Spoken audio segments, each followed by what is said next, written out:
I got an email question from a player in France who wanted to know about playing bass chords, and it's something I do quite a bit. Now, I'll play chords sometimes in a trio or a duo situation where I need to cover more of the harmony, or for more of a maybe a dramatic effect.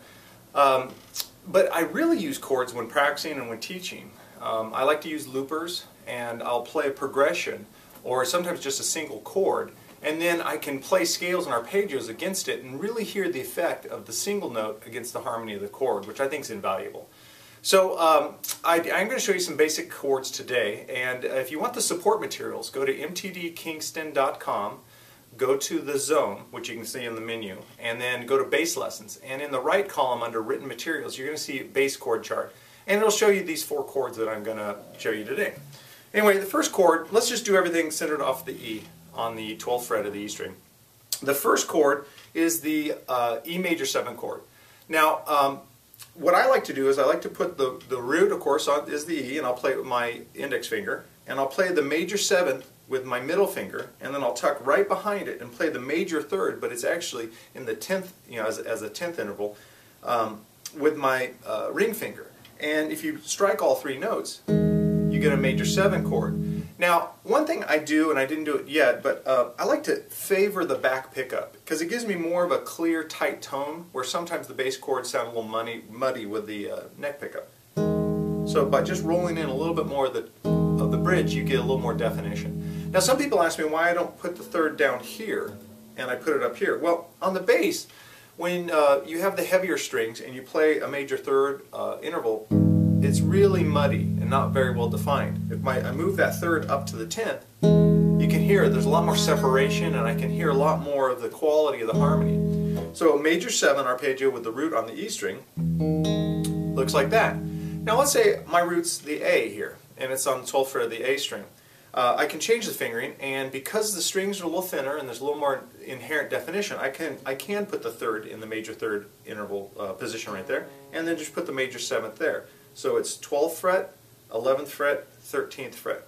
And you get a major 7 right there. Now let's go to the minor 7 chord, one of the easiest ones to play. Again, going to the E, you just put all the root, the 7th, and the 3rd all on the same fret. Now, you notice, as with the previous chord, I didn't fret on the A string, so I'm not playing the A string. I'm just leaving that string alone. And I've got a minor 7 by playing 12, 12, 12. Now if I want to play the minor 7 on the A here, I put my middle finger on the A, I play the minor 3rd right there, and I put the minor 7 on top, and I got the minor 7. Okay?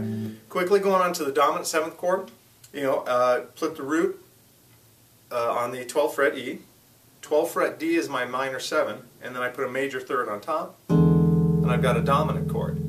Now if I want to play with the chord with the root on the A here, I put my middle finger on A, index finger on the major 3rd, and the minor 7 is with my ring finger, and I get the dominant chord. Now, last chord I'm going to show you is the minor 7 flat 5 chord, which is also known as the half diminished chord. This one's a little more trickier because you've noticed in the previous 3 chords I've omitted the 5th, because being the 5th in the perfect position, meaning this position, it doesn't really add too much harmony. It's more of like it adds body and fullness to the chord. So to make it easier to play, I just take it out. But whenever the 5th is altered, whether it's diminished or augmented, I include it in the arpeggio, or in the chord, I apologize.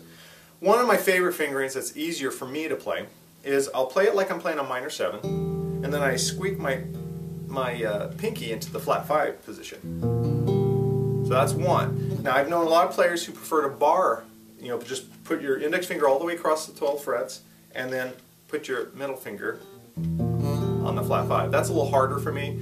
Now if we want to play the half diminished chord with the root on the A, 12th fret, then I omit the 3rd, because in this chord, in my estimation, the 3rd's a little less important as the diminished 5th.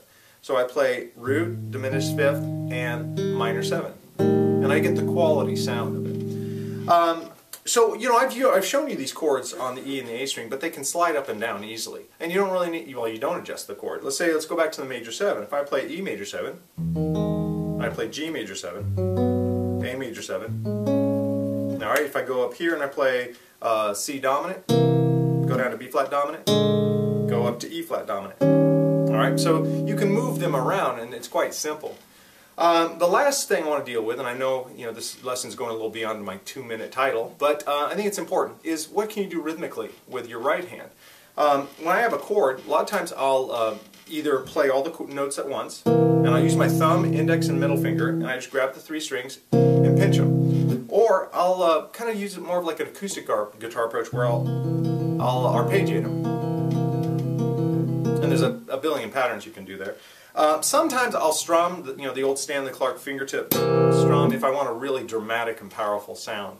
But really, you mess around with rhythms. You can do like the thumb and then the finger. It's really up to you. So download the chart off of our website and go ahead and review the tape, find the chords on your own. If you have a 5-string or 6-string, they move across the fingerboard very easily, and you might find new voicings that you like better. But I really encourage you to play as many chords as possible. It really opens up your ears to harmony. You start maybe listening beyond the root and really getting the juicy notes out of the chord.